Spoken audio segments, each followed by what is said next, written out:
আসসালামু আলাইকুম সুপ্রিয় শিক্ষার্থী বন্ধুরা, আমি সারাত আমিন অনেক স্বাগতম জানাই তোমাদের টেকনিক ইজি এডুকেশনে। চলে আসলাম তোমাদের সামনে পৃষ্ঠা নাম্বার, তোমার পাঠ্য বইয়ের পৃষ্ঠা নাম্বার ২৭-এর ঘ নাম্বার কাজের যে ঘ নাম্বার অঙ্কটা আছে সেই অঙ্কগুলোর সমাধান নিয়ে। এখানে দেখি কি বলেছে। এখানে বলছে f of x is equals to 2x minus 1 হলে, মানে এখানে একটা ফাংশন দেওয়া আছে যেখানে f of x is equals to কত 2x minus 1, এই ফাংশনের জন্য f of -2, f of 0 এবং f of 2 এর মান বের করতে হবে। তার মানে এখানে x এর জায়গায় সরাসরি জাস্ট -2 বসাই দিলেই যে মানটা আসবে সেটাই হবে হচ্ছে তোমার f of -2 এর মান। তার মানে আমরা যদি একটু চিন্তা করি, তার মানে হচ্ছে ব্যাপারটা এরকম, -2 কি হবে বলতো, যেখানে যেখানে x আছে সেখানে সেখানে হয়ে যাবে -2।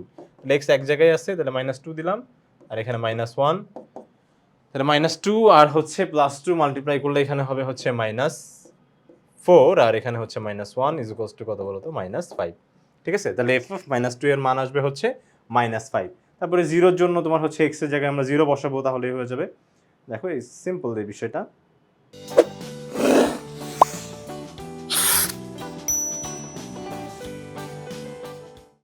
এই যে -2 এর জন্য -5 আসছে, 0 এর জন্য -1 আসবে, মানে জাস্ট x এর জায়গায় তুমি হচ্ছে 2 বসাই দিবে। ঠিক আছে, আর কিচ্ছু করা লাগবে না।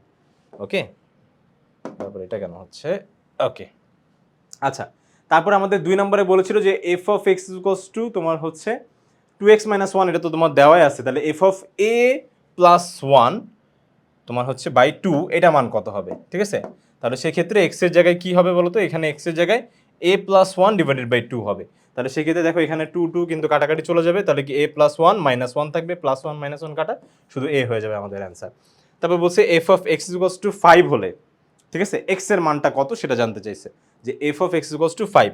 তাহলে f of x এর মান আমরা প্রথমেই দেখেছিলাম এটা 2x - 1, তাহলে 2x - 1 লেখা যাবে, আর হচ্ছে -1 ওই পাশে গেলে +1 হয়ে যাবে, তার মানে 6, 2টা এখানে গুণ অবস্থায় আছে, ওই পাশে গেলে ভাগ হয়ে যাবে, তাহলে x এর মান কত আসবে 3। 4 নম্বরে হচ্ছে f of x equals to y হলে x এর মান কত। তাহলে f of x equals to y মানে 2x - 1 is equals to y, কারণ f of x এর মান এটা প্রথমেই দেওয়া ছিল, তার মানে 1 ওই পাশে চলে গেলে তোমার হচ্ছে +1, তার মানে এখানে y + 1, 2টা এখানে কি অবস্থায় আছে বলো তো, গুণ অবস্থায় আছে, তো ওই পাশে গেলে কি হয়ে যাবে, ভাগ হয়ে যাবে। That's it. ঠিক আছে বন্ধুরা, এটাই ছিল আমাদের সমাধান। আশা করি বন্ধুরা তোমরা সম্পূর্ণ বিষয়টা সুন্দরভাবে, ভালোভাবে, স্পষ্টভাবে বুঝতে পেরেছো।